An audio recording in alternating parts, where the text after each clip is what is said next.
নমো তচ্ছা ভগবতো অরহতো সাম্মা সম্বুদ্ধাচ্ছা। জগৎপূজ্য মহাকারণিক তথাগত সম্যক সম্বুদ্ধ শ্রীচরণে কৃতজ্ঞ প্রণাম নিবেদন করে পূর্ণ পারমিতে অংশগ্রহণকারী সকল উপাসক উপাসিকাগণের নিরোগ দীর্ঘায়ু সুখী জীবন তথা জ্ঞান বিমণ্ডিত জীবন কামনায় শুরু করতে চলেছি আজকের অভিধর্ম চর্চা ক্লাস।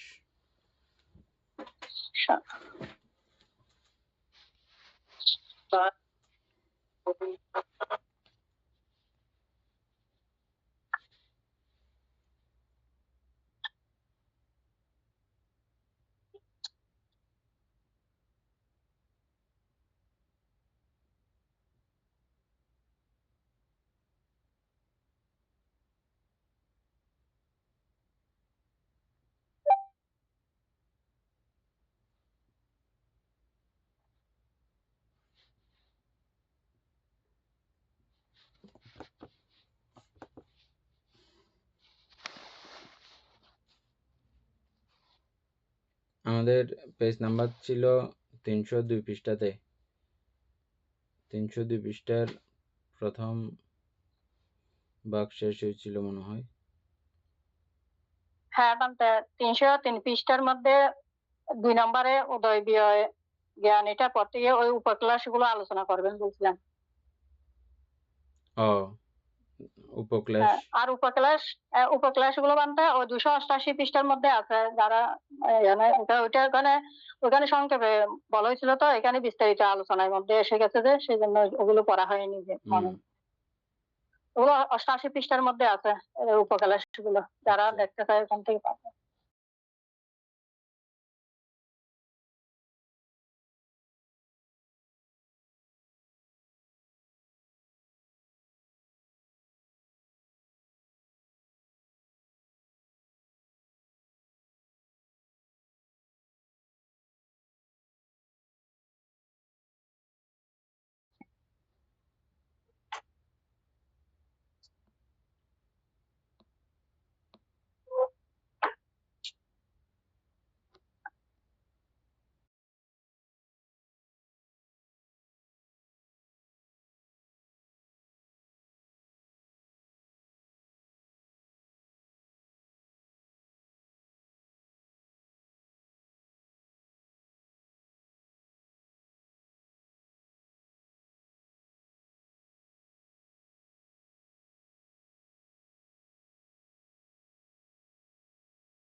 উপক্লাস গুলো আবৃত্তি করেন অমিতা বড়ুয়া।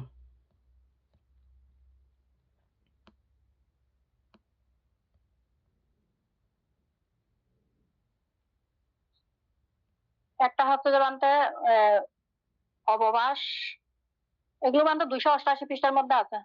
তারপর অববাস জ্যোতি, আর এটা 2 প্রীতি, প্রশান্তি, অধিমুখ্য, প্রগ্রহ, সুখ, জ্ঞান, উপস্থান, উপেক্ষা, নিকান্তি।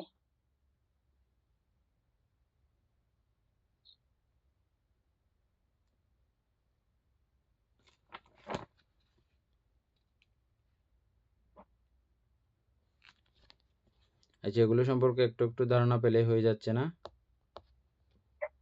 হ্যাঁ, বানতে এগুলো একটু আলোচনা করতে বলছিলেন। উপাসক দীপেন বাবু, আপনি একটু করে ইয়াতে দেখেন। বৌদ্ধ দর্শনে বিপশ্যনা ধ্যানের গভীরে পৌঁছানোর পর যখন সাধকের অভিজ্ঞতা প্রগাঢ় হতে শুরু করে, তখন উপক্লেশ বা 10 প্রকার বিপশ্যনা উপক্লেশের আবির্ভাব ঘটে। এখানে একটু থামা দরকার। কখন এগুলো আসে এটাই আগে বুঝতে হবে। এই উপক্লেশ কখন আসে, বুঝছেন? যখন সাধনার গভীরে পৌঁছে। উপরাপরি সাধনাতে এটা আসবে না। সাধনার গভীরে পৌঁছলে তখন এটা আসবে। বুঝছেন? এটা আমাদের মাথায় রাখতে হবে। এটা নরমাল যে কোনো জনের কাছে এমনি চলে আসবে না। উপক্লেশ আসবে সাধনার গভীরে গেলে তখন। হ্যাঁ, তারপরে গুলো মূলত ধ্যানের প্রারম্ভিক সাফল্যের ফল, যা সাধককে এক প্রকার মিথ্যা মুক্তিবোধে বিভ্রান্ত করে ধ্যানের অগ্রগতি ও পূর্ণ নির্বাণ লাভে বাধা সৃষ্টি করে। হ্যাঁ, এগুলো কিন্তু ধ্যানের অগ্রগতিরই ফল এবং সফলতারই ফল। আমি যে ধ্যান করেছি, আমার ধ্যানের মধ্যে যে কিছুটা হইলেও যে আমি ঠিকঠাক মতো করতে পেরেছি, আমার রাস্তাটা ঠিকঠাক যাচ্ছে, এটা কিন্তু ওটার সুফল। এটা বুঝতে পারা যায় যে আমার এটা ঠিকঠাকই যাচ্ছে। কিন্তু আমাকে পূর্ণ সফলতার দিকে এ আর যাইতে দেয় না, সেজন্য এগুলোকে উপক্লেশ বলা হয়। তারপরে বিশুদ্ধি মার্গ অনুযায়ী এই 10টি বিপশ্যনা উপক্লেশ হলো প্রভাস, জ্যোতি বা আলো, ধ্যানের আলোক বা অদ্ভুত আলোক রশ্মি দেখা। সাধক মনে করেন তিনি বোধি লাভ করে ফেলেছেন, ফলে আলোর প্রতি আসক্ত হয়ে পড়েন। আপনাদেরকে আগেই বলেছি, ধ্যান জগতে ধ্যানের মাধ্যমে ধ্যানের মধ্যে যখন চিত্ত একাগ্র হয়, যে বিষয়ের উপলব্ধিগুলো হয়, এগুলো লৌকিক কোনো বিষয়ের সঙ্গে মিলানো যায় না।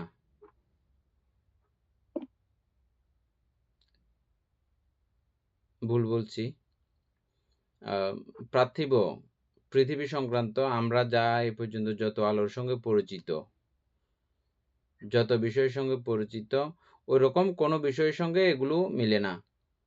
যখন রূপবচরীয়, এই কাজটা রূপবচরীয় কাজ। কোনটা? ধ্যানটা। প্রাথমিক ধ্যানটা রূপবচরীয় কাজ।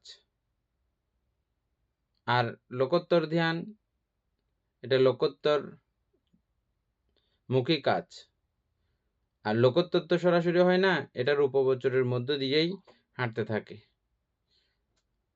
আর এখানে যে অবস্থাগুলো আমাদের কাছে প্রতীয়মান হবে, এগুলো আমাদের কখনো পূর্বে দেখা হয় নাই, জানা হয় নাই, শোনা হয় নাই, অনুভব করা হয় নাই।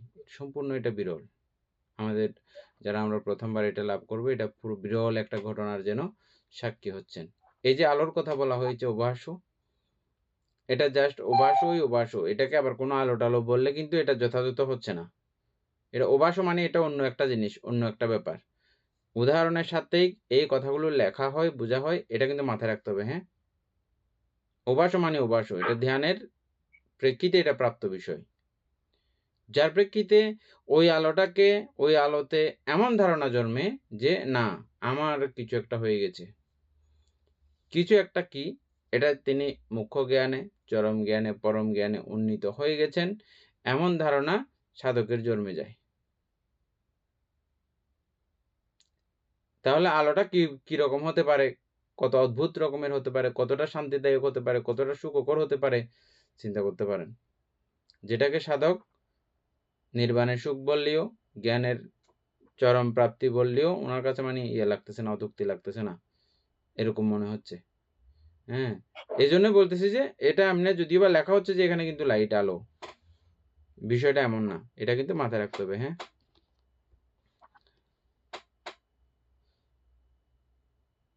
এটা যখন আসে তখন সাধক এটা বুদ্ধি লাভ করে ফেলেছেন এরকম মনে হয়, ফলে ওই আলোর প্রতি উনি আসক্ত হয়ে ওই আলো যতবার ধ্যান করেন ওই আলো পর্যন্ত তিনি আনয়ন করেন, আসেন, আলোতে পর্যন্ত উনি উপস্থিত হন। তারপরে এটা দেখে ওখানেই ওনার কার্যক্রম শেষ হয়ে যায়, আর তিনি করেন না। যতবারই ধ্যান করেন ওই আলো পর্যন্ত এসে বসে থাকেন। ওনার ধারণা ওটাই মোক্ষ লাভ, মুক্তি লাভ। এটা করতে গিয়ে উনি আর চরম লক্ষ্যে আর পৌঁছাইতে পারেন না। এজন্যই এটাকে উপক্লেশ বলা হয়েছে। 1 নাম্বার আমরা জানলাম, এগুলো আমরা দ্বিতীয় জানছি, আবার সকলের সাথে এটা আমরা সুন্দর করে জানতেছি। তারপরে জ্ঞান, তীক্ষ্ণ জ্ঞান। অতি দ্রুত এবং স্পষ্ট অনুভূতির মাধ্যমে বিভিন্ন বিষয়ে বোঝার অসাধারণ ক্ষমতা জাগা। সাধক ধ্যানের আসল লক্ষ্য বলে এই জ্ঞানের অহংকারে ডুবে যান। এগুলো খুব ডেঞ্জারাস। একই জাতীয় কয়েকটা কথা আসবে, হ্যাঁ, তবে সবটা একই না। প্রত্যেকটার মানে স্টেপ বাই স্টেপ আছে, ধারাবাহিকতা আছে। এজন্য আমি প্রথম থেকে এই কথাটা বলছি। এটা হচ্ছে যে জ্ঞান।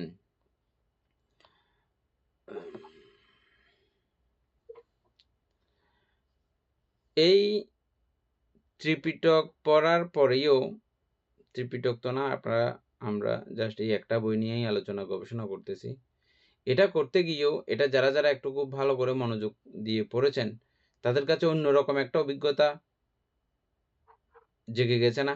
অন্যরকম একটা মানসিক শক্তি, মানসিক জ্ঞান ও গম্ভীরতা জেগে গেছে না? যখন আরও পিটকীয় মহাজ্ঞান লাভ করে, সেই সঙ্গে যখন ধ্যানের মাধ্যমে এ জাতীয় অনেক জ্ঞানের বিষয় ওনার কাছে অটোমেটিকভাবে উৎপন্ন হয়।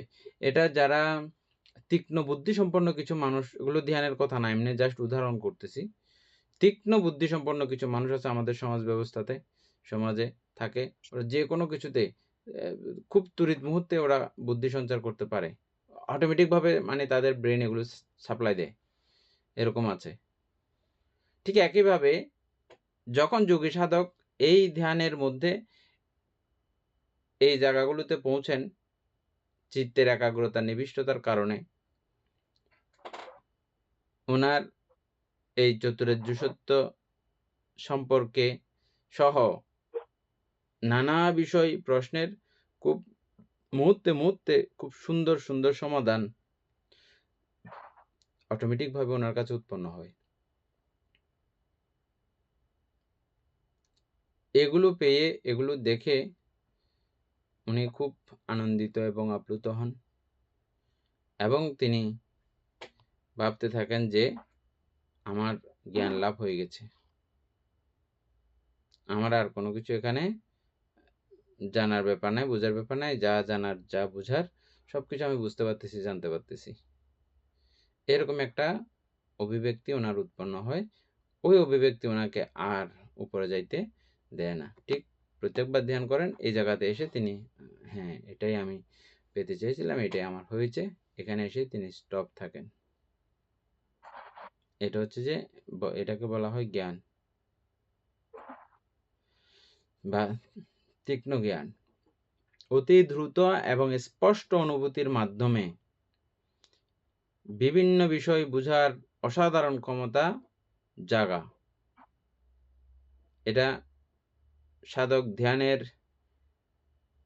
আসল লক্ষ্য বলে জ্ঞানের অহংকারে ডুবে যান, আর ওনার নির্বাণের দিকে হাঁটা হয় না, চলা হয় না। সেজন্য এটাকে উপক্লেশ বলা হয়। 2 নম্বর অত্যন্ত গুরুত্বপূর্ণ এগুলো। হ্যাঁ, কখন ধ্যান করলে, আরে ওদিকে না গেলে এগুলোর এখন কোনো গুরুত্বপূর্ণ নাই। ওদিকে হাঁটতে থাকলে আমাদের কাছে এগুলো তখন আসবে, তখন এগুলো আমাদের লাগবে। আর অবশ্যই আপনারা হাঁটবেন, অবশ্যই আপনারা করবেন, যেহেতু এটা করতে কোনো কষ্ট নাই, বরং মজা আছে। আমরা কষ্ট পাই, কষ্ট হয়, এরকমটা বলছি একবারও? এটা পৃথিবীর সবচেয়ে সহজ কাজ, সবচেয়ে আনন্দঘন কাজ, সবচেয়ে মধুময় কাজ। হ্যাঁ, কিন্তু পুরো সিস্টেমটা আমরা নিজেরাও নিজের মধ্যে ঠিকঠাক মতো উপস্থাপন করতে পারি না, ওইভাবে জাগাইতে পারি না বলে এরকম। এখানে যারা পড়তেছেন, যারা এভাবে ত্রিপিটকাদি চর্চা করে যথাযথভাবে, তারা অবশ্যই এগুলো আচরণ করবেনই। এটা পুরো আচরণমুখী কথাবার্তা। আর যদি আচরণ করেন, এগুলো তখন অবশ্যই লাগবে। সেজন্য আমাদের এগুলো অবশ্যই জানা থাকতে হবে। সেজন্য তারপরে এর পরবর্তীতে প্রীতি বা পরমানন্দ, শরীরের শিহরণ বা পরমানন্দের অনুভূতি সৃষ্টি হওয়া। এটি এতই তীব্র হয় যে সাধক একে নির্বাণের সুখ ভেবে ভুল করেন।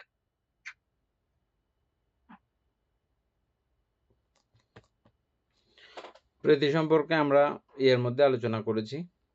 প্রথম ধ্যানের আলোচনা করতে গিয়ে সেখানে আমরা বিস্তারিত আলোচনা করেছি। এগুলো আর বিস্তারিত এখানে নাই, আর দরকারও নাই, আপনারা যেহেতু জানেন। তারপরও 5 প্রকার প্রীতি, এগুলো আরেকবার দেখে নিলে আমার মনে হয় ভালো হবে। 5 প্রকার প্রীতি অমিতাভ আবৃত্তি করেন।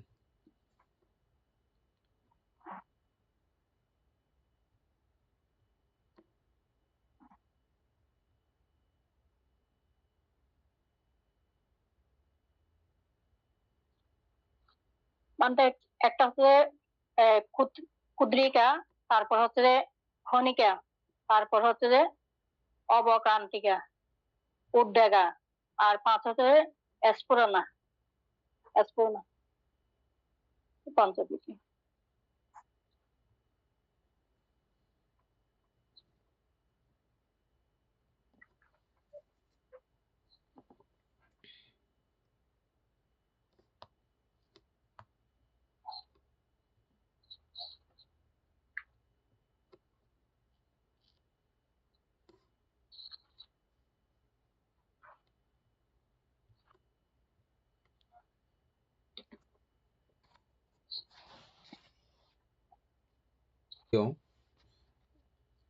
আমি মনে করি আর একটু পরিষ্কার হওয়া দরকার এই প্রীতিগুলো সম্পর্কে।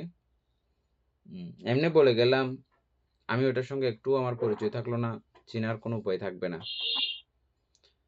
আর এগুলো চেনার আরেকটা লাভ আছে, আমাদের সূচনাটা করার জন্য খুব সাহায্য হয়। ও, এখানে এরকম প্রীতি আছে, এরকম আনন্দ আছে, এগুলো সম্পর্কে আমাদের একটু বুঝলেও আমাদের মনটা খুব হালকা হয় এগুলো করার জন্য।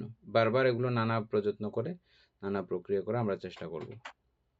সেজন্য দীপেনবাবু দেখেন এর পরেরটা, এখান থেকে ওই প্রীতি যেগুলো নাম বলেছে এগুলো ওখান থেকে শুরু করেন। এটা প্রাথমিক কিছু কথা আছে, এগুলো সহ বলেন।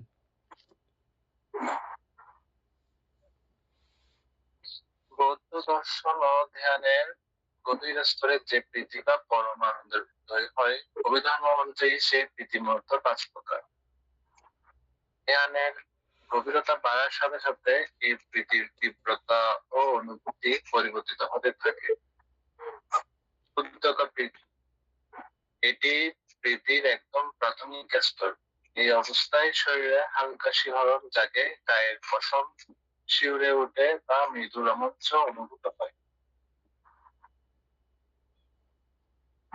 এটাতে কি বুঝছেন একটু করে উপাসক পুতুল বাবু বলেন তো, এই প্রীতিটা সম্পর্কে কিরকম উদাহরণ দিতে পারবেন?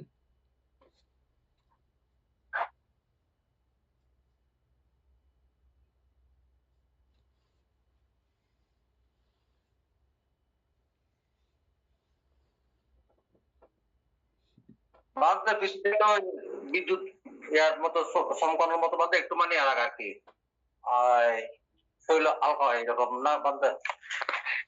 বলেন তো অমিতাভ বড়ুয়া।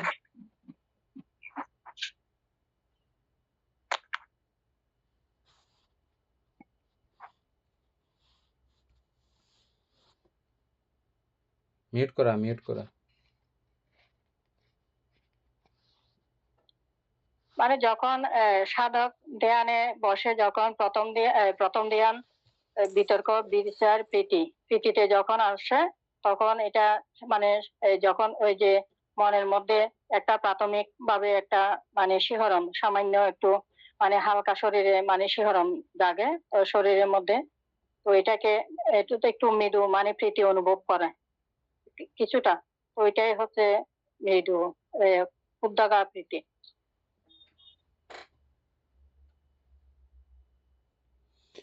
সবকিছুর সঙ্গে একটা বিষয় মনে রাখবেন, আমি কিছুক্ষণ আগে যেটা বললাম উপাসক সম্পর্কে, এই প্রীতিগুলো আমরা নানাভাবে শরীরের রোমাঞ্চ, লোমের নাচা, এই জাতীয় কিছু বললেও কিন্তু মাথায় রাখতে হবে যে এটা শারীরিক কোনো বিষয় দিয়ে উদাহরণ দেওয়া সম্ভব না। কেন নয়? কারণ এখানে যা আসবে ধ্যানের পরবর্তী কালের থেকে যেগুলো আসবে সেই অনুভূতিগুলো ব্রহ্মলোকীয়।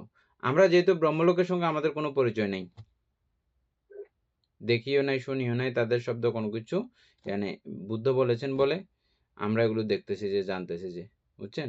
আর এটা অন্তত বোঝা আছে যে আমাদের ব্রহ্মলোকীয় কোনো অবস্থায় মনুষ্যলোকের সঙ্গে মিলমিশ নেই। তাদের চিত্তগুলো পর্যন্ত আলাদা আলাদা সম্পূর্ণ। আর আমরা তাদের চিত্ত উৎপন্ন করতে পারি, তাদের সেই শারীরিক অনুভূতি উৎপন্ন করতে পারি এই ধ্যান আদির মাধ্যমে, তাদের কার্যপ্রণালী আচরণ করার মাধ্যমে, বুঝছেন?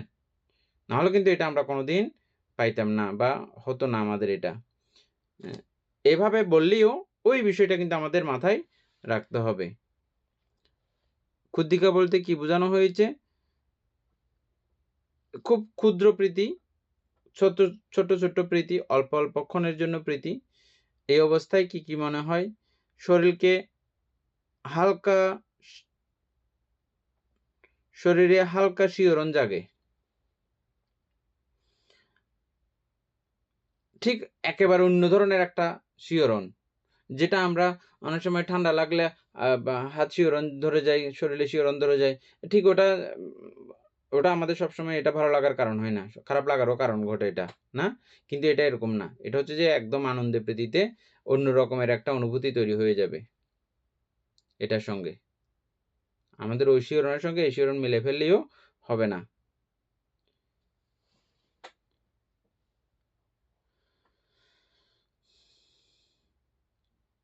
এবং গায়ের মধ্যে শিউরে ওঠে ও মৃদু রোমাঞ্চ অনুভূত হয়। এই রোমাঞ্চটার সঙ্গে আপনাদের একটা পরিচয় হয়তো আছে। আমরা কখন রোমাঞ্চিত হই? অতি আনন্দে, অতি আবেগে, অতি আপ্লুত অবস্থায়, বা অতি প্রিয়জনকে যখন আমরা খুব কাছে পাই, অতি প্রিয়জনকে, অতি আদরের জনকে যখন আমরা কাছে পাই, তখন আমাদের কিরকম অনুভূতি হয়? খুব রোমাঞ্চকর এক অনুভূতি আমাদের মনের মধ্যে কাজ করে। হ্যাঁ, ওই রোমাঞ্চকর অনুভূতি সারা শরীরব্যাপী আমার ব্যপ্ত হয়। এটা মনের থেকে শুরু হয়ে পুরো শরীরের মধ্যে পর্যন্ত এটা আমার বহিত হয়। হয় কি? অতি প্রিয়জন, এটাকে আমরা বিশেষ করে রোমাঞ্চকর বলি। আবার এটা প্রেমিক প্রেমিকার জায়গাতে গিয়ে এটাকে রোমান্টিক বলা হয়। রোমান্টিক তো খুব পরিচিত আছি আমরা, না? রোমান্টিক কথাটা রোমাঞ্চ থেকে রোমান্টিক, বুঝছেন? মানে একদম মনের একটা অনাবিল একটা সুখ, অনাবিল একটা স্বস্তির ব্যাপার। হ্যাঁ, এই রোমাঞ্চকরতা এটা বলা হচ্ছে, ঠিক আছে, এই রোমাঞ্চকর, ঠিক আছে, কিন্তু আমাদের কোনো মনুষ্যলোকীয় কোনো বিষয়ের সঙ্গে এটার সরাসরি তুলনা করা কিন্তু যাবে না, এই প্রীতিগুলো। তো ঠিক এরকম একটা অনুভূতি সাধকের জাগে। এটা জেগে, এটা যখন আসে, দেখেন এটা কত বড় ডেঞ্জারাস, যে এটা আসলে মনে হয় যে আমার আর অন্য কিছু লাগে না, অন্য কিছু প্রয়োজন নেই। ওই প্রীতি পর্যন্ত যাওয়ার জন্য প্রত্যেকদিন ধ্যানে বসা একটা দারুণ একটা আকুতি, মানে কেমনে বসবে ওটা পাওয়ার জন্য, কেমনে বসবে এমন এটা প্রাপ্তি। এটা যদিও বা ক্ষুদ্র সময়ের জন্য হইলেও ওটা পাওয়ার জন্য উনি বারবার এই ধ্যান বসতে আগ্রহী করেন। আমরা তো মূলত বসলে ব্যথা খুঁজতে থাকি। হ্যাঁ, কি ব্যথা খুঁজতে থাকি যে আমরা, বুঝছেন না? কোন দিয়ে ব্যথা করার নি কোনো, আমাদের ওদিকে নজর। কিন্তু এটা যখন কেউ একবার পেয়ে যায়, কেমনে আমাদের ওটা আসবে ওদিকে, ওই যথাযথ কাজ করার মাধ্যমে। এগুলো আসতে হইলে ওই যথাযথ কাজগুলো ঠিক রাখতে হবে। কি কাজ? এখান থেকে মন লড়া যাবে না, নাসিকার অগ্রভাগ যে মন দেওয়ার কথা বলা হয়েছে, সেখান থেকে মন লড়ানো যাবে না। এগুলো থেকে একটু মন লড়ে গেলে এগুলো আসবে না, কোনোদিনও আসবে না। গুটুস করে আপনি ব্যথা দেখতে চলে যান, গুটুস করে এদের ডাক ব্যথা করার, ফিট ব্যথা করার, মশা করার এই জায়গায় চলে গেলেই হবে না। এটা আগে কলা কৌশলটা আমাদের শিখতে হবে, কি এক জায়গায় রেখে দেওয়ার কাণ্ড। নাইলে আমরা অতীতের কোনো স্মৃতিতে চলে যাই পাঠ করে, নাহলে ভবিষ্যতে কি করবে এগুলো চলে যায়। কালিয়ে বেন্যা কি করে কাজ করছুম, কি রান্না করছুম, এগুলোর মধ্যে যদি চলে যাই, এটা আর হবে না, আসবে না। যতক্ষণ অন্তত করি একটাই ধ্যান, একটাই কার্যক্রম, একটাই বিষয়ে লক্ষ্য রাখতে হবে যে না, আমার মন এখান থেকে লড়ানো যাবে না। শুধু বাতাসের মধ্যে বাতাস কি করতেছে না করতেছে, বাতাসের এখানে করে একদম ঠিক নাসিকার অগ্রভাগে মনকে রেখে দিতে হবে। এই বিষয়গুলো আসতে হলে, পেতে চাইলে কোনোভাবেও মনকে নড়াচড়া করতে দেওয়া যাবে না। বিতর্ক আর কি, যেটা আমরা বিতর্ক করছিলাম, বিতর্ক বরাবর ঠিক করতে হবে। পুতুল বাবু কি বলতে চাইছিলেন বলেন। তাহলে ওই পিটিগুলোতে বানতে ব্রহ্মলোকবাসীদের সত্যকরের এই উপাদান না এগুলো? হ্যাঁ, এগুলো ব্রহ্মলোকের ব্রহ্মাদের কাছে এই অনুভূতিগুলো উৎপন্ন হয়, এই মজাগুলো তারা যখনই ধ্যান করেন তখনই তারা এগুলো পান। এগুলো তাদের স্বাভাবিক মানুষ কর্মকাণ্ড, স্বাভাবিক তাদের অনুভূতি। মানুষ যখন ধ্যান করে তাহলে ওই ব্রহ্মলোকের মানে এগুলো হয় আর কি বান্ধে না কি করে? হ্যাঁ, এই ব্রহ্মলোকের এই সুখগুলো মানুষ যদি ধ্যান করে এগুলো পাইতে পারে। এগুলো দেবলোককে পর্যন্ত অতিক্রম করে গিয়ে দেখেন দেবলোকের সুখ কিরকম হবে। এটাকে পর্যন্ত পুরো অতিক্রম করে যায় এই ধ্যানের সুখগুলো।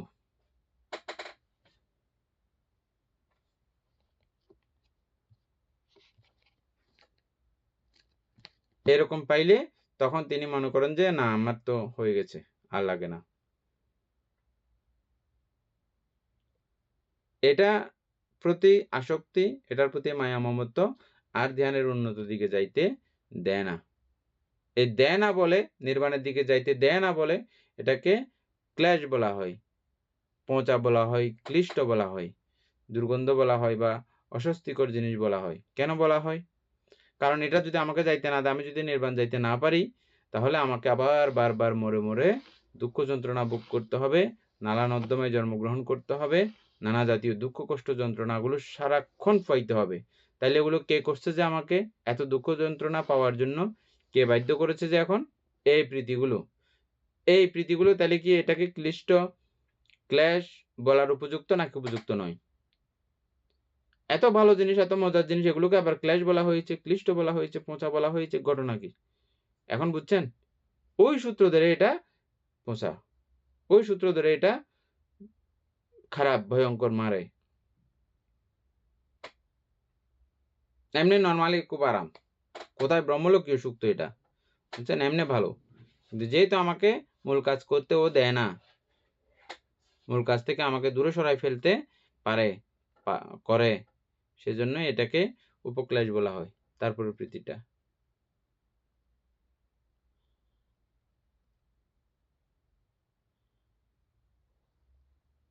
ক্ষণিকা প্রীতি। এটি ক্ষণিকের জন্য বিজলির আলোর মতো হঠাৎ চমকে ওঠে এবং পরক্ষণে মিলিয়ে যায়। শরীরে এক ঝলক আনন্দ বা আলোর অনুভূতির মতো হঠাৎ এটি দেখা দেয়।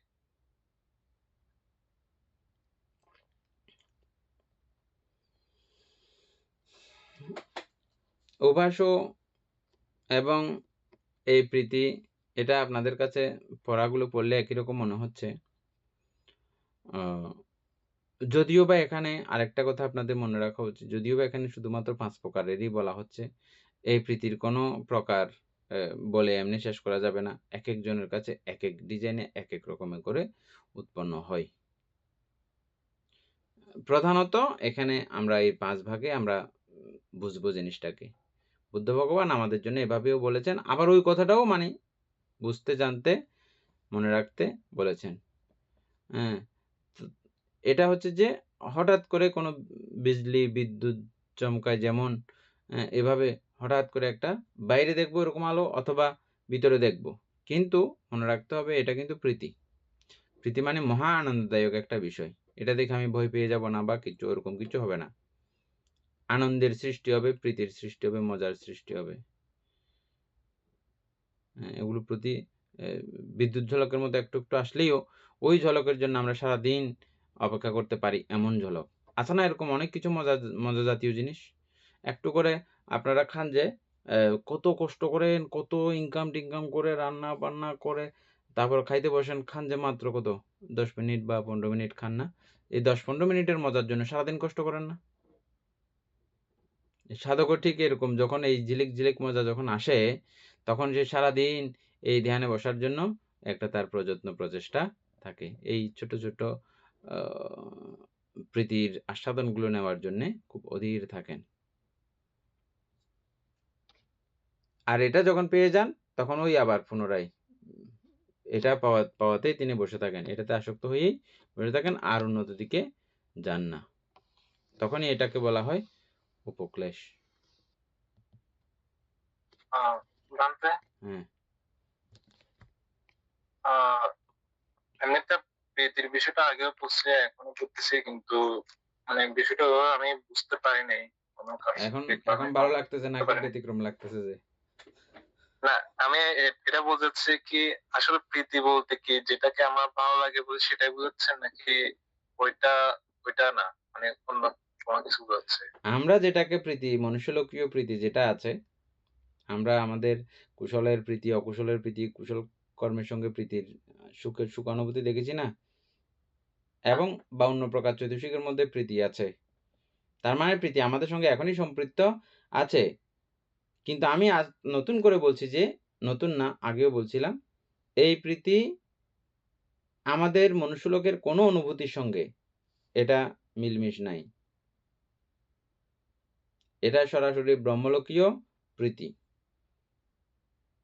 বুঝছেন? আর এটা কখন আসে বললাম তাহলে যে, কখন আসে? ব্রহ্মলোকের চিত্ত উৎপন্ন হইলে তখন। ব্রহ্মলোকের চিত্ত কাকে বলা হয়? প্রথম ধ্যান চিত্ত, এটা ব্রহ্মলোকীয় চিত্ত। বুঝছেন? আর ব্রহ্মলোকীয় চিত্ত যখন হয়ে যায়, তখন আমার শরীরও ব্রহ্মলোকের সুখগুলো উপভোগ করতেই থাকে। বলেন? এখন বুঝতে পারছি। না, এখন যেটা বুঝতে পারছি সেটা হচ্ছে কি, আসলে ওই ধ্যান তাহলে ওই জায়গায় যায় না বলে এই জন্য এই প্রীতি যেগুলো করতেছে সেগুলো মাথার মধ্যে ঢুকতেছে না, হ্যাঁ, এটা ঢোকার এটা কথা না। পারতেছি না। নরমালি এটা যতক্ষণ পর্যন্ত এটা পাওয়া যাবে না, ততক্ষণ পর্যন্ত এটার আসল রহস্য বুঝা যাবে না।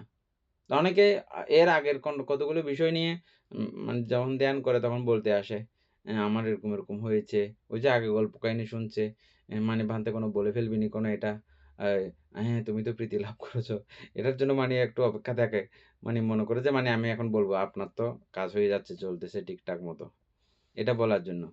তো কিন্তু ওটা জানে না যে এটা কোনো মনুষ্যলোকীয় কোনো বিষয়ের সঙ্গে এটার কোনো সম্পর্ক থাকবে না। এটা পাইলেও তার কথাবার্তা এগুলো অন্যরকম হয়ে যাবে। এগুলো কথাবার্তা থেকে আমরা বুঝতে পারি যে ও এটা তো এই জায়গাতে পৌঁছে গেছে। এই জায়গাতে এখন তার কার্যক্রম চলতেছে। ঠিক আছে, তারপরেরটা।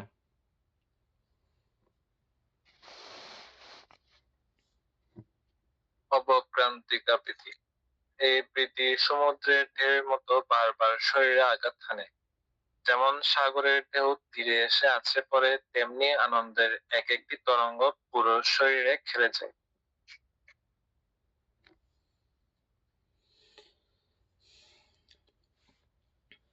এটা শরীরটা এমনভাবে আনন্দায়িত হয়, এমনভাবে একটা মজা সঙ্গে ও গ্রাসিত হয়ে যায়।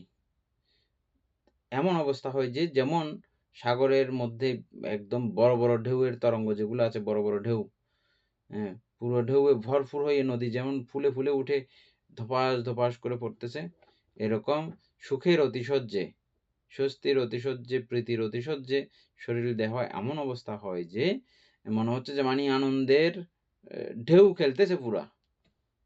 উপুপ-টুপ হয়ে গেছে। পুরা আনন্দে, উল্লাসে মন মাতোয়ারা, দেহ মাতোয়ারা হয়ে গেছে। এবং এগুলো ওখানে আর মানে ধারণ করার ক্ষমতা নাই। এত বেশি আনন্দ উৎপন্ন হয়েছে দেহের মধ্যে, ধারণ করার ক্ষমতা নাই। এটা ফুলে, ফুলে উঠে, উঠে ঢেউয়ের মতো করে আস্তে, আস্তে পড়তেছে চারিদিকে, ছিটকে-বিটকে পড়তেছে। দেখেছেন না আপনারা ঢেউ সাগরে যারা গেছেন? হ্যাঁ, এই মানে নিজের জায়গায় নিজে স্থির না থেকে যেন আরো এটা আরো উতলে, উতলে যাচ্ছে। আনন্দে তখন আত্মহারা হয়ে যায়। আত্মহারা হয়ে এই সুখটা পাওয়ার জন্য ধ্যানে বসার মূল লক্ষ্য উদ্দেশ্য থাকে এটা। এটা কতক্ষণে পাবে? হ্যাঁ, এটাতে পেয়ে এটা বারবার ওই আনন্দের ঢেউ খেলাগুলো উপভোগ করতে থাকে। আর নির্বাণ দেখাদেখির কাজ, নির্বাণে হাঁটাহাঁটির কাজ করে না বলে ওটাকে বলা হয় উপক্লেশ। না করলে কি সমস্যা? না করলে আমাকে আবার জন্ম মৃত্যুর মধ্যে, সংসার চক্রের মধ্যে ঘুরপাক করে, খেয়ে, খেয়ে থাকতে হবে। কষ্ট, দুঃখ, যন্ত্রণা, নানা ধরনের অস্বস্তি, যাতনা এগুলো পোহাইতে হবে। হ্যাঁ? আর এগুলো যেহেতু আমাকে সে পোহাইতে সাহায্য করতেছে, দুঃখ যন্ত্রণা দিতে সাহায্য করতেছে, তাকে ক্লেশ বলা হবে নাকি ক্লেশ বলা হবে না? ক্লেশ বলা হবে। সেজন্য এটাকে ক্লেশ বলা হয় এই প্রীতিগুলোকে। তারপরে উদ্বেগাপ্রীতি। এটি অত্যন্ত শক্তিশালী আনন্দের অনুভূতি। এটি হলে সাধকের মনে হয় তিনি যেন শূন্যে ভেসে আছেন। অথবা কখনো কখনো শরীর সত্যি সত্যি মাটি থেকে কিছুটা উপরে ভেসে ওঠে।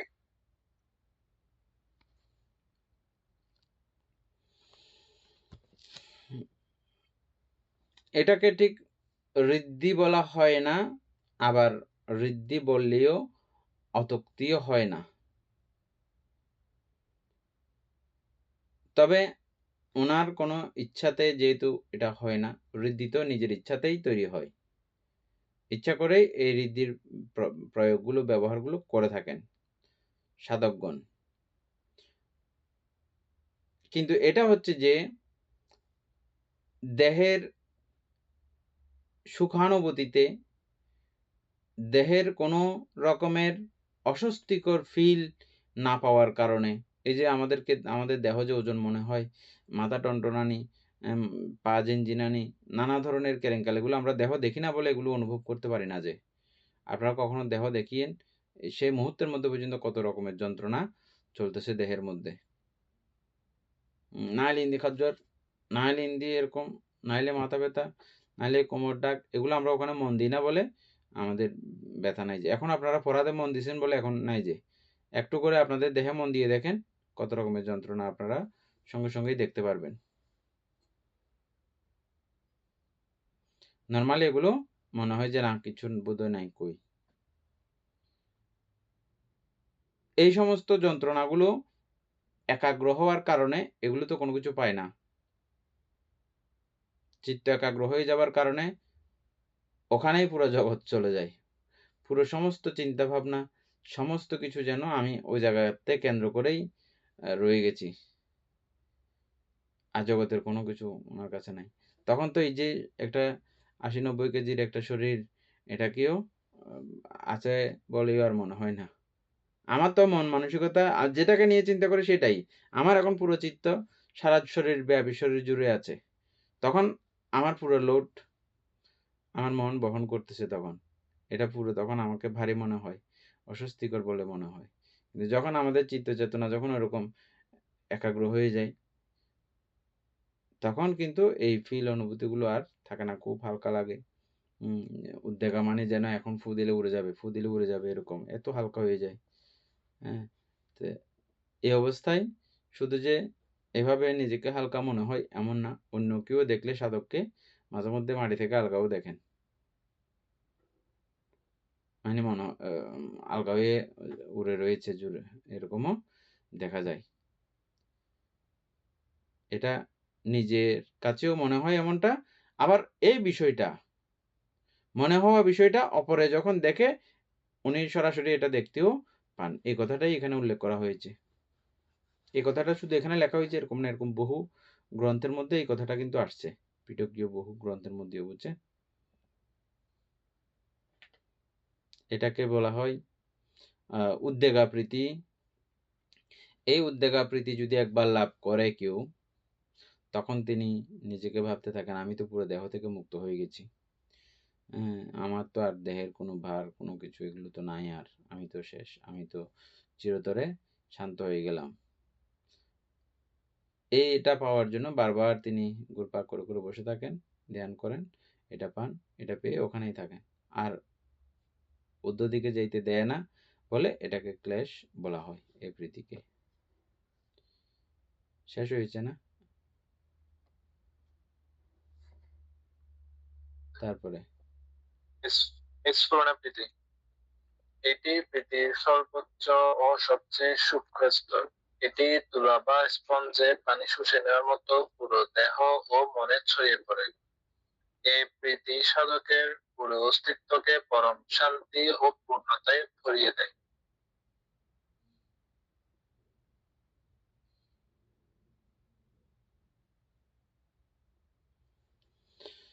এটা এতক্ষণ যা প্রীতিগুলো বলে আসলাম, আলোচনা করে আসলাম, এগুলো সবচেয়ে এটা খুব আশ্চর্যজনক অনুভূতি, আশ্চর্যজনক অবস্থা। এটা পুরো নিজেকে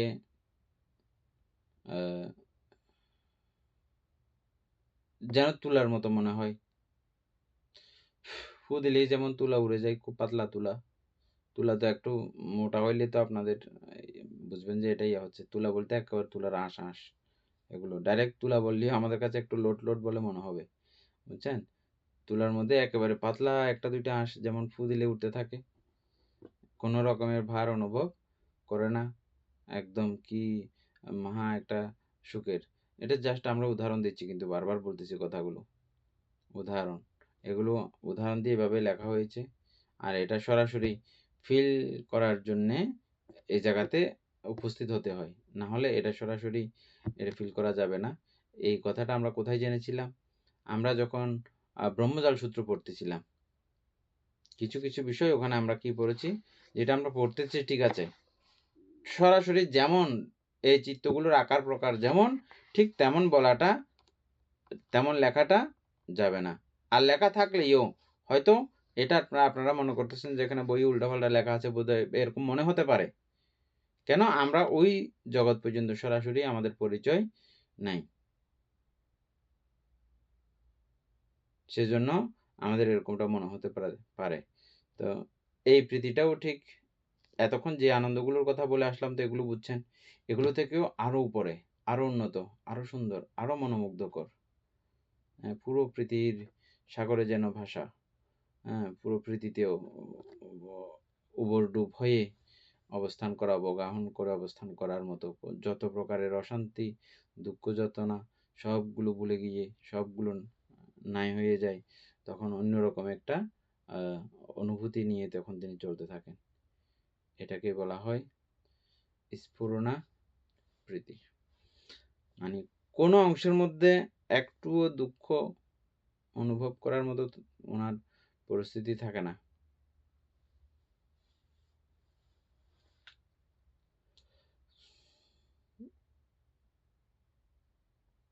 এরকম অবস্থা যদি সাধকের আসে, তখন কি করতে হয়? উপাসক দীপেন বাবু, আমরা তো এগুলো বলে যাচ্ছি, এগুলো থেকে এগুলো যদি আসে কখনো, কি করতে হবে তখন? আমি উপাসক পুতুল বাবু জানেন বোধহয়, কেউ জানলে বলেন। কোনটা বলতে? এই 5 অবস্থা যেগুলো আমরা এতক্ষণ বললাম, এগুলো যদি সত্যি আসে, সত্যি আমি জানি অবশ্যই আপনারা করবেন। এত সুন্দর করে ব্যাখ্যা দেশনা করার সময় সুযোগ কোনো জায়গাতে কখনো আমাদের হয়ও না, হবেও না। হ্যাঁ, হয়তো যারা খুব নিবিড়ভাবে বৌদ্ধ সন্ন্যাসীগণ যারা রয়েছেন, এবং বৌদ্ধ গৃহী সাধকগণ যারা আছেন, যারা এগুলো খুব হৃদয় দিয়ে যারা পড়াশোনা করেছেন, তারা অবশ্যই করবেন, না করলে তো কেমনে। সুতরাং এটা যেহেতু আপনারা এইভাবে পড়তেছেন, এভাবে আলোচনা করতেছেন, আপনাদেরও এই অভিরুচি একদিন জন্মাবে এটা করার জন্য। শুধু সময়ের ফাঁকে কখন এটা করবেন এই চিন্তায় ব্যস্ত থাকবেন।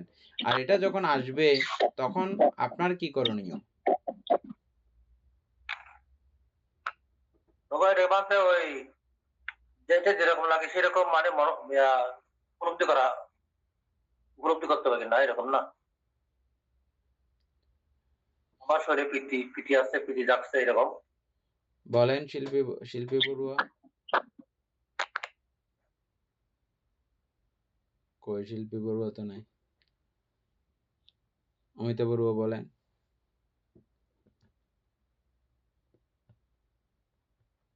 আমরা যদি এখানে মানে সাধকের মনে যদি এরকম প্রীতি উৎপন্ন হয়, তাহলে এই প্রীতিগুলিকে যদি আসক্তি করে ধরে থাকে, তো এই যে আমি এই প্রীতিগুলোর জন্য আমি এখানে বসে থাকবো, এটা এই যে প্রথম থেকে যেগুলো আমরা 5টা পর্যন্ত পাইছি, তো এগুলো দিয়ে যদি আমি যদি আঁকড়ে ধরে থাকি, তাহলে আমার ওই বিপাশনার মাধ্যমে আমার এগুলো অনিত্য দুঃখ অনাত্মাকে আমরা উপলব্ধি করতে পারবো না, যদি এগুলোর মধ্যে ইয়ে করে থাকি। তা ওইটা হচ্ছে, ওইটাকে বুঝতে হবে যে মানে এগুলো দিয়ে আমার যে আমি নির্বাণ পর্যন্ত যেতে পারবো না, এরকম। তো কি করতে হবে যে? এগুলো যখন উৎপন্ন হবে, তখন এগুলোতে মানে এগুলো তো থাকবে, এগুলো থাকার পরে আমি এগুলোর মধ্যে আমি যদি মানে আসক্তি হয়ে না পড়ে, আমার ওই যে আমার এগুলো তো মনে করতে হবে যে এগুলো তো ক্লেশ, উপক্লেশ, তো এগুলো থেকে আমাকে আরো উপরের দিকে যেতে হবে আর কি, বানতে এগুলো এগুলোর প্রতি আসক্তি না হয়। আবার বলতেছি, কি করতে হবে আমাকে ওই জায়গায়? কাজ কি আমার?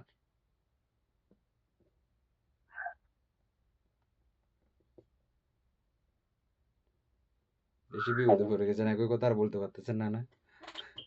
বাদটা কিভাবে জানতে হবে কি এরকম না? হ্যাঁ হ্যাঁ, কিভাবে জানতে পারে কি? বুঝি নাই, জানতে তো মানে বুঝি নাই, বাদ হয়ে যায়। বুঝি নাই, আবার বলেন। মানে প্রীতি আসলে প্রীতিকে প্রীতি বলে জানতে পারে কি জানতে এরকম না? প্রীতিকে প্রীতি বলে জানতে হবে। এটা বলতে চিত্তের উপাসনা ধর্ম উপাসনা কোনটা আগে? ঠিক আছে, এগুলো আপনাদের দোষ না। আমরা অতীতে আলোচনা করছিলাম যদিও বিষয়গুলো, কিন্তু এভাবে মানে আপনাদেরকে প্রশ্ন করে করে আলোচনা করা হয় নাই। আমরা এমনি আমি হয়তো করার আছে করে চলে গেছি, কিন্তু আপনারা কি বুঝতেছেন না বুঝতেছেন এগুলো নিয়ে হয়তো এতদূর পর্যন্ত আমরা যাই নাই, বুঝছেন? এই জন্য আসলে এগুলো একটা লাইনকে খুব পুঙ্খানুপুঙ্খানু করে করে যাওয়া উচিত। হ্যাঁ বলেন। আস্তে আস্তে আরো করতে হবে। ঠিক আছে, যাই হোক, আমি বলতেছি বলতেছি আস্তে আস্তে আরো করতে হবে। বলতেছি হ্যাঁ।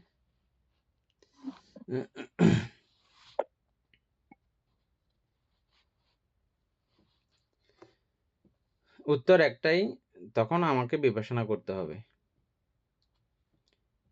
এত কিছুর পরেও আমাকে বিপাশনা বললে হবে না, বিপাশনা করে যেতে হবে। এবার প্রশ্ন করতে পারেন তালিবান তো ওখানে বিপাশনা আমি কিভাবে করব? বিপাশনা মানে কি?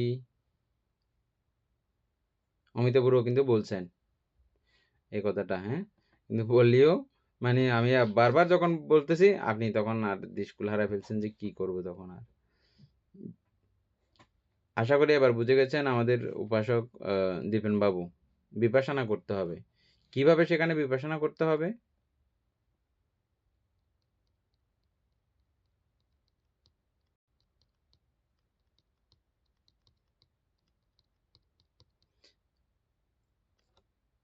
এই প্রীতি অনুভূতি জগৎ থেকে দেখলে ওই যে ধর্মানুপাচ্ছানা, আবার এই প্রীতিকে কেন্দ্র করে আমরা যদি চিত্ত বলি, চিত্তানুপাচ্ছানা, আবার এই প্রীতিকে দৈহিকভাবে অনুভব করলে কায়ানুপাচ্ছানা, বুঝছেন? তাহলে কি কি হয়েছে? কায়ানুপাচ্ছানা হয়েছে, বেদনানুপাচ্ছানা হয়েছে, চিত্তানুপাচ্ছানা হয়েছে, ধম্মানুপাচ্ছানা হয়েছে, 4টে হয়েছে না? 4টে বুঝতে পারতেছেন? 4টেই একই কথা। আচ্ছা, এই প্রীতি কি নিত্য না অনিত্য? অনিত্য। এমনি যেহেতু আমরা এটার মুখস্থ কথা আমরা বলে ফেলছি, কিভাবে অনিত্য যদি বলি?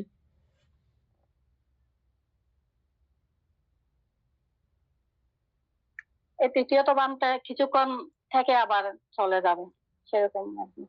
আর আরো মানে কিছুক্ষণ বিস্তারিত, অনুভূতি হলো, হ্যাঁ বলে। কিছুক্ষণ মানে যদি আমি চিত্তের মাধ্যমে যদি আমার যে চিত্তানুপাসনায় যদি আমি ধরি অথবা কায়ানুপাসনায় যখন আমি দেখবো, তখন আমার কিছুটা হয়তো শরীরের মধ্যে মানে আনন্দ অনুভূত হবে, প্রীতি অনুভূত হবে, কিন্তু এটাও তো ক্ষণিকের। এটা তো আবার নিত্য, আমরা তো দেখতেছি মানে উৎপত্তি হওয়ার সাথে সাথে বিলয় হয়ে যাচ্ছে, ধ্বংস হয়ে যাচ্ছে। হ্যাঁ, আপনার উত্তরটা একদম যথাযথ আছে। এটার সঙ্গে আরো ভালো করে বিষয়টা খুব সুন্দর করে শিখে নেন। প্রত্যেকটা বিষয় একই। আমরা জানি যে প্রতি মুহূর্তের চিত্তগুলো কার্যকারণে উৎপন্ন হয়ে মুহূর্ত কালও কোনো জায়গায় দাঁড়াচ্ছে না, এত স্পিডে এগুলো ঘোরাঘুরি চলাচলি করতেছে, কিন্তু একই জায়গায় একই আলম্বনে বসে থাকার কারণে মনে হচ্ছে যে আমাদের একটা দীর্ঘস্থায়ী হয়েছে, দীর্ঘক্ষণ আছে বোধহয়, কিন্তু এটা প্রতি মুহূর্তে মুহূর্তে কিন্তু এটা চলে যাচ্ছে। যেমন আমাদের কাছে লাইটের কথা বলি, লাইট আমাদের কাছে জ্বলে থাকছে বলে মনে হচ্ছে না, কিন্তু এটা জ্বলতেছে নিভতেছে, জ্বলতেছে নিভতেছে, এরকম। এভাবে সুখ বলুন আর যাই বলুন, আমাদের যে জীবনী শক্তিও যেটা আছে, এটা লাইটের মতো জ্বলানিভা করে করে আমাদের ফরানটা চলতেছে, যে আমরা হাজার লক্ষ কোটিবার প্রতি মুহূর্তের মধ্যে মারা যাচ্ছি আর জন্মাচ্ছি, কিন্তু ওই লাইট যেরকম আমাদের কাছে মনে হচ্ছে যে কি এটা জ্বলেই রয়েছে, নিভতেছে না।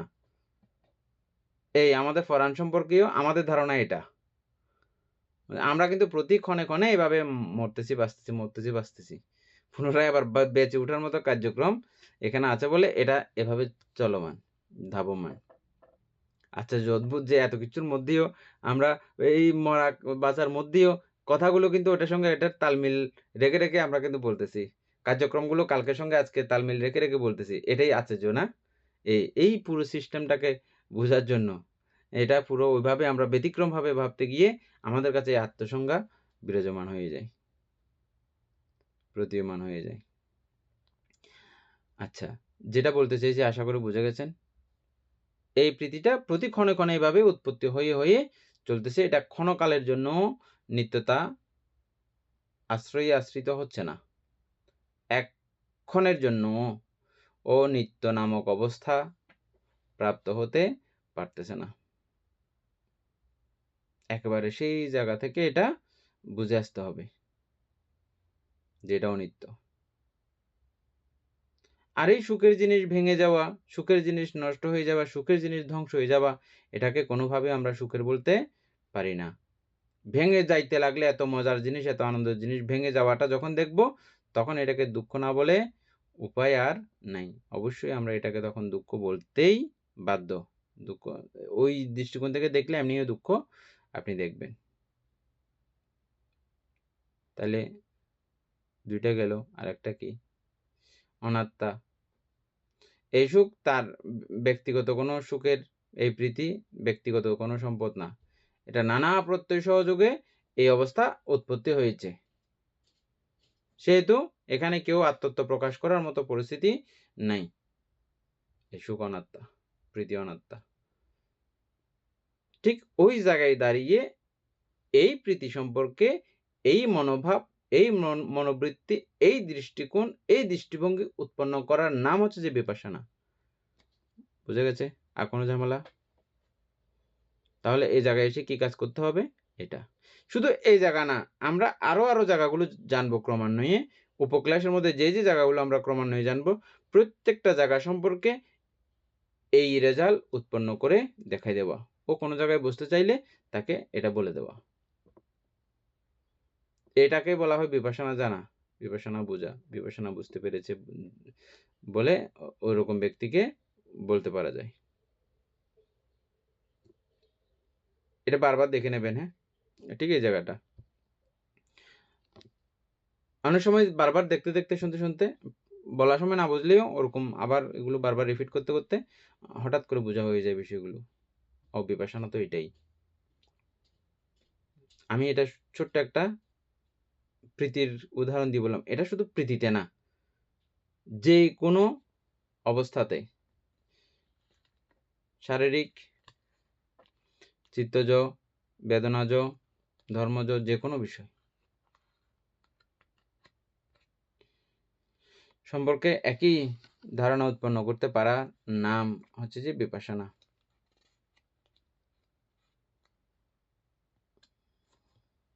আমরা অনেক সময় ওই যে স্লো করে হাঁটতেছে, এটাকে আমরা বিপাশনা বলি। আমি ওটা দেহকে ওভাবে রাখার কন্ডিশন একটা। কিন্তু বিপাশনা করে যে সম্পূর্ণ এটা মনে, এটা দেখা যায় না চোখে। আমরা এমনি সুন্দর করে বসে থাকছি, এটা চোখে দেখবো যে, কিন্তু উনি যে বিপাশনা করতেছেন এটা আমরা চোখে দেখবো না, ওটা শুধু সাধকে নিজে নিজেই জানবে, বুঝবে যে উনি বিপাশনা করতেছেন। আচ্ছা, তাহলে আমরা প্রীতিগুলোকে সব শেষ করতে পারলাম? প্রীতি শেষ করেছি, বাকিটা তো এখন আর শেষ হলো না। এখানে কি বাকি ছিল যে আরো? থেকে আমরা এখানে ঢুকছিলাম। এই